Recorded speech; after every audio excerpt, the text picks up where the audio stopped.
नमस्कार साथियों। तो आज है 31 जनवरी 2026। दोस्तों, बात करेंगे इस वीडियो में कुछ इंपॉर्टेंट कंपनी की शेयर्स के ऊपर, कुछ इंपॉर्टेंट अपडेट्स है, कुछ इंपॉर्टेंट न्यूज़ है। तो चलिए एक करके कवर करते हैं। तो सबसे पहले हम बात करेंगे एक छोटे से कंपनी जो कि रिसेंटली स्टॉक स्प्लिट की अनाउंसमेंट किया था, टाइटन बायोटेक। ठीक है। और वैसे लास्ट डे बाजार की सेंटिमेंट में थोड़ा वीक ही था, शेयर भी थोड़ा बहुत नीचे आके क्लोजिंग दिया। सबसे पहले चले मैं आपको इसका अपडेट दिखाता हूँ। देखिए, कंपनी ने स्टॉक स्प्लिट दिया था 1:5 रेशियो में, मतलब आज जो इसकी फेस वैल्यू है 10 रुपये, उसको चेंज करेगा कंपनी 2 रुपये में, तो मतलब 1:5 रेशियो में। ठीक है।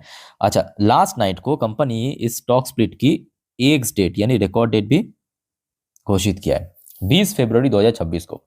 यानी आप अगर 19 फरवरी, आप अगर 19 फरवरी या तो उसके पहले इस कंपनी की शेयर को उठाया तो आप ये 1:5 रेशियो में स्प्लिट पाने के लिए एलिजिबल बन जाएंगे।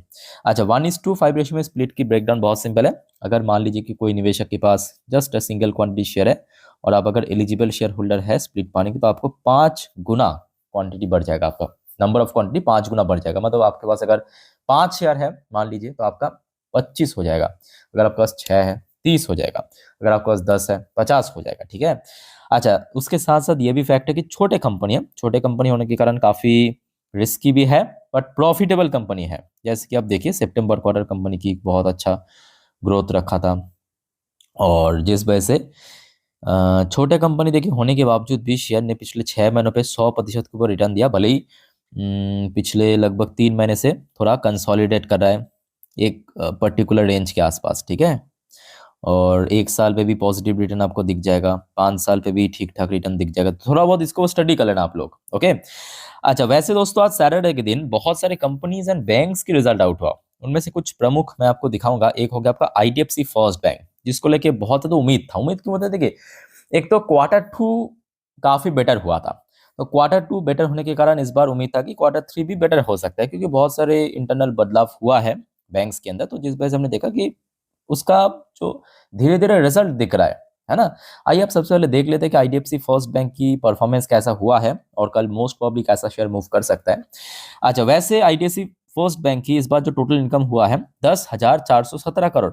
और साथ ही मैं आपको एक चीज दिखाता हूँ। ये देखिए, पहली बार कंपनी की इनकम जो है ना 5 डिजिट को क्रॉस किया। 10,000 इसके पहले कभी नहीं हुआ था। पिछले क्वार्टर में भी अच्छा था, बट 5 डिजिट को क्रॉस नहीं कर पाया था, 9,937 पे ही अटक गया था। इस बार 10,417 करोड़, मतलब क्वार्टरली बेस पे बहुत अच्छा परफॉर्म किया।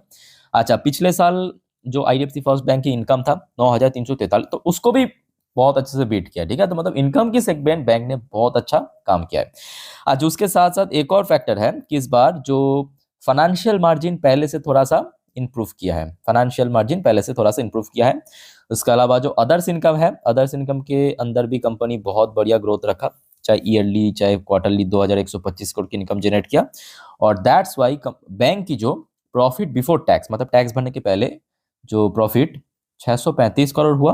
पिछले साल ये फिगर था 421 करोड़, पिछले क्वार्टर में था 428 करोड़। इवन इस बार टैक्स थोड़ा ज्यादा ही दिया है, 21%। उसके बावजूद भी कंपनी की जो प्रॉफिट, नेट प्रॉफिट 503 करोड़ हुआ है। पिछले साल था, मतलब 2024 की Q3 में 339 करोड़। पिछले क्वार्टर अच्छा ही था, याद रखना, Q2 अच्छा ही था 352 करोड़, बट इस बार उससे भी अच्छा रहा 503 करोड़। बट एक जगह पे ना थोड़ा सा लैग हुआ है, एक जगह छोटे से, मैं कहूंगा छोटे से। ठीक है। कौन सी जगह पे? पहले अब देखिए, जो आपको पता होगा बैंक है तो मतलब एनपीए की परसेंटेज तो आएगा ही, ग्रॉस एनपीए नेट एनपीए।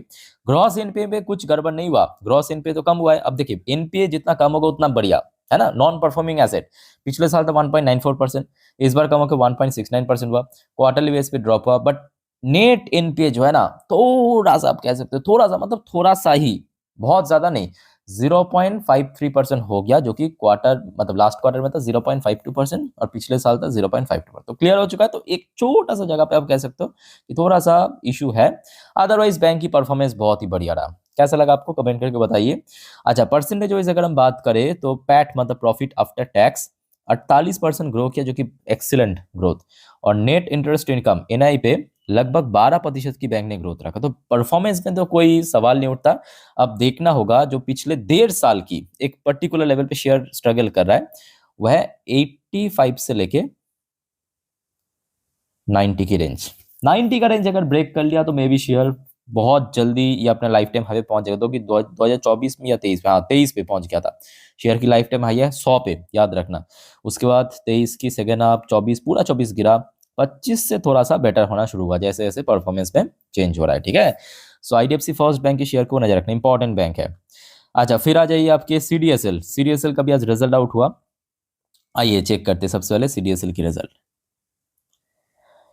अच्छा, सीडीएसएल की इस बार इनकम आया है 304 करोड़, पिछले साल था 278 करोड़, पिछले क्वार्टर में था 319 करोड़, तो मतलब क्वार्टरली बेसिस पे थोड़ा गिरा है, ईयरली बेसिस पे एक डिसेंट ग्रोथ रखा है। बट इस बार ऑपरेशनल प्रॉफिट मार्जिन काफ़ी कम हो गया।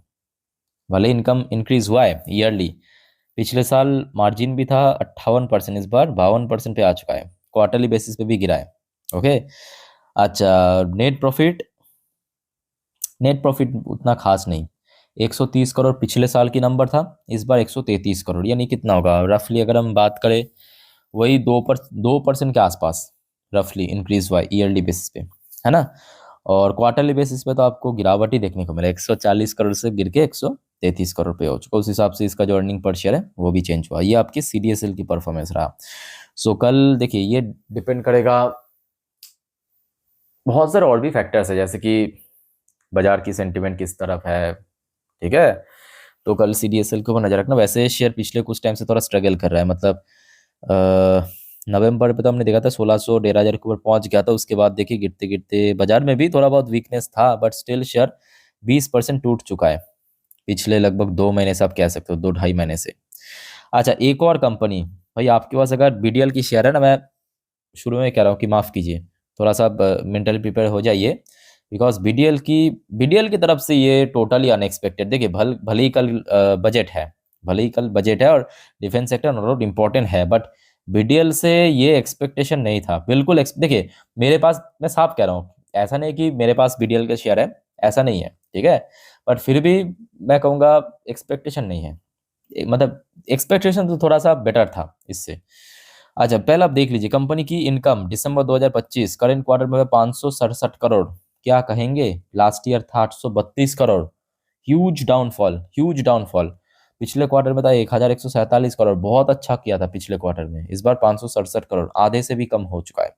अच्छा, अब आ जाइए, ये तो कुछ भी नहीं है, अभी तो असली खेल शुरू हो रहा है। इनकम गिरा है, ऑपरेशनल प्रॉफिट मार्जिन 5%, पिछले साल था 15%, पिछले क्वार्टर में 16%, अभी तो कुछ भी नहीं है। अभी आ जाइए, अब भी देखिए खेल शुरू। प्रॉफिट बिफोर टैक्स 193 करोड़ पिछले साल, पिछले क्वार्टर में 288 करोड़, इस बार 103 करोड़। टैक्स भी तो भरा है ना, ज्यादा भरा है इस बार टैक्स। मतलब होता है ना, जब आपके साथ खराब होता है तो हर हर चीज खराब होता है, वही हो रहा है। टैक्स भी इस बार ज्यादा पे किया। पिछले साल कंपनी की नेट प्रॉफिट 147 करोड़, इस बार 50% के ऊपर गिरावट, मोर देन 50%, 73 करोड़ की। पिछले क्वार्टर में नेट प्रॉफिट था 216 करोड़, बाकी तो कह सकते हो कि इतिहास हो चुका है। सो कल कहीं ना कहीं बीडीएल की शेयर दोस्तों पिट सकता है। अब अगर बजट में ऐसा कुछ घोषणा हुआ है कि मतलब डिफेंस के लिए काफ़ी बेनिफिशियल, वो अलग मुद्दा है, बट कंपनी से ये उम्मीद नहीं था। वैसे दोस्तों अगर आपके पास बीडीएल की शेयर है और आपका क्या ओपिनियन है कमेंट करके प्लीज़ बताइएगा जरूर इस बारे में, ठीक है। अच्छा, चलिए नेक्स्ट आईपीओस की जीएमपी चेक कर लेते हैं। ग्रे मार्केट प्रीमियम, देखिए मोस्टली तो अभी जीरो ही चल रहा है। अच्छा, एक्रेशन 4% को प्रीमियम, एमसैप 21% की प्रीमियम।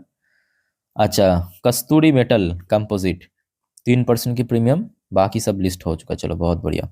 अच्छा साथियों, आगे बढ़ते हैं नेक्स्ट टॉपिक पे, पर उसके पहले आप सभी को रिक्वेस्ट करूंगा, अगर आपको देखिए वीडियो अभी तक अच्छा लगा, इन्फॉर्मेटिव लगा, प्लीज़ वीडियो को लाइक करना और प्लीज़ दोस्तों चैनल को सब्सक्राइब करके जरूर रखना। देखिए कल फिर से बाजार ओपन होगा, पता होगा आपको संडे से, तो आज रात की जो 10:30 की वीडियो, मतलब नेक्स्ट वीडियो जिस पर हम नेक्स्ट डे मार्केट प्रेडिक्शन, पूरे दिन शेयर बाजार की अपडेट, कल निफ्टी बैंक निफ्टी की रेजिस्टेंस सपोर्ट एनालिसिस डिटेल में कवर करेंगे, मिस मत कीजिएगा। और साथ में आज रात की जो फाइनल वीडियो, मतलब रात की 12 बजे की वीडियो, जिस पर हम सेपरेटली जियो पॉलिटिकल टॉपिक को कवर करेंगे, बहुत सारे इंटरेस्टिंग सी अपडेट है, यूएस से आया है, ठीक है। तो ये सब खबर दोस्तों एक एक करके शेयर करेंगे, एक भी अपडेट मिस मत करना, और प्लीज़ चैनल को सब्सक्राइब करके रखिए। देखिए मैं कभी कभी देखता हूँ आप में से बहुत सारे व्यूअर्स ना वीडियो देखने के बाद भूल जाते हो सब्सक्राइब करना, तो फर्दर जब मैं वीडियो अपलोड करता हूँ तो आप तक पहुंच नहीं पाता है। ठीक है, तो काइंडली हो सके तो अभी सब्सक्राइब कर लीजिए रेड बटन को प्रेस करके, मतलब 1 सेकंड भी नहीं लगता। अच्छा, आ जाइए केन्स के ऊपर 2 अपडेट है, ध्यान से सुनना मेरे बात को। कल बजट है तो ईएमएस सेक्टर इंपॉर्टेंट है इस बार। तो केन्स के वो 2 अपडेट है, एक एक करके मैं आपको दिखाता हूँ।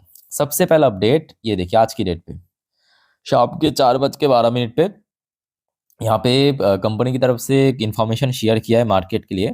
तो actually rating agency company Iqra, पता होगा आपको, लिस्टेड कंपनी है। इक्रा ने केन्स को बढ़िया रेटिंग दिया है। क्या रेटिंग दिया, पहले आप देखिए। केन्स को लॉन्ग टर्म बेस पे A- पॉजिटिव, पॉजिटिव आपकी जो, अच्छा मेन जो रेटिंग दिया A- की, जो कि बहुत अच्छी रेटिंग, याद रखना। ठीक है, वहाँ पे कैटेगरी होता है, मतलब एक तो बी हो गया, B+ हो गया, डबल बी हो गया, उससे ऊपर आता है आपका A-। ठीक है, तो A- की रेटिंग दिया है, साथ में पॉजिटिव आउटलुक का है। ये पॉजिटिव मतलब ये आउटलुक, ठीक है। Reaffirmed and assigned for enhanced amount. चलो रेटिंग तो अच्छा दिया, आप देखने को कि कल क्या करते हैं। आप देखिए, ये भी फैक्ट है कि शेयर बहुत पिट चुका है, मतलब पूछो ही मत इस बारे में, पूछिए मत। मतलब 7,500 की शेयर मोर देन 50% क्रैश कर जाना, टोटली मतलब क्या कहूँ यहाँ पे, अनप्रिडिक्टेबल टोटली। और एक छोटे से इशू। अच्छा, एक और फटाफट अपडेट ले लीजिए कि केन्स की बहुत जल्दी रिजल्ट आउट होगा। केन्स की रिजल्ट आउट होगा 5 फरवरी के दिन, 5 फरवरी मतलब बृहस्पतिवार के दिन। ठीक है, तो इसके रिजल्ट एक्चुअली इस बार बहुत इंपॉर्टेंट है। देखिए डिक्सॉन की रिजल्ट तो अच्छा रहा और डिक्सॉन की शेयर में नेक्स्ट डे इम्पैक्ट भी देखने को मिला। तो केन्स की रिजल्ट अगर ठीक ठाक निकल गया ना, सारे जो ब्रोकर है जितना बतिया रहा है सब चुप हो जाएगा, सिर्फ रिजल्ट अच्छा निकलना चाहिए। ठीक है, सो 5 फरवरी दोस्तों याद रखना, इंडिविजुअल वीडियो इसके ऊपर मैं डालूंगा, देखना मत भूलिएगा। ठीक है, केन्स की रिजल्ट, और चैनल को फॉलो जरूर करना। अच्छा, केन्स के ऊपर कल नज़र तो रखना, बट केन्स के लिए इंपॉर्टेंट अभी लेवल जो समझ आ रहा है, क्योंकि लास्ट डे भी हमने देखा था शेयर शुरू में 3,500 के ऊपर स्टे कर रहा था। अगर आप देखेंगे शेयर 3,500 के आसपास स्टे कर रहा था शुरू शुरू में, बट वहाँ पे बाद में रेजिस्टेंस फेस कर लिया। तो 3,500 के ऊपर अगेन स्टे करना इंपॉर्टेंट है, होल्ड करना इंपॉर्टेंट है। ठीक है, अच्छा बजट, बजट तो इतने बार कह चुका हूँ, बजट के लिए रेलवे सेक्टर को इस बार भूल नहीं सकते। अच्छा, इंडिविजुअली रेल टेल के ऊपर एक छोटा सा अपडेट आप फटाफट ले लीजिए। ये जो खबर कल की है, कल रात की, ठीक है, रेल टेल को 94 करोड़ की एक ऑर्डर मिला। तो रेल टेल की शेयर तो इंपॉर्टेंट है ही, और कल जितने हो सके प्राइम रेलवेज कंपनी जैसे कि आरवीएनएल, इरकॉन, आईआरएफसी, आईआरसीटीसी, इसको वो नजर रखना। अब ऐसा मैं नहीं कह रहा हूँ, पहले आप न्यूज देखिए, यहाँ पे मनी कंट्रोल वालों ने क्या कहा, देखिए। रेलवेज एंड एलाइड स्टॉक, मतलब रेलवे से रिलेटेड जो काम करने वाली कंपनी, ठीक है, रेलवे से ऑर्डर फॉर्डर कभी कभी मिल जाता है in spotlight ahead of budget 2026, RITES Titagarh CG power on radar. Okay, अच्छा क्यों, क्योंकि इस बार एक्सपर्ट के अकॉर्डिंग जो रेलवेज में कैपेक्स एलोकेशन बढ़ा सकता है, लगभग 15% के आसपास बढ़ाना चाहिए भी, बढ़ाना चाहिए भी। क्यों बढ़ाना चाहिए, क्योंकि पिछले फाइनेंशियल ईयर पे सेम रखा गया था, बढ़ाया नहीं गया था। ठीक है, और इस बार रेलवे सेफ्टी के ऊपर भी काफी पैसे यूटिलाइज करेगा, जो कि ऑलरेडी हमने देखा एक अनऑफिशियल सोर्स की तरफ से, मतलब गवर्नमेंट ऑफिशियली बट अनऑफिशियली थोड़ा बहुत हिंट भी दिया था।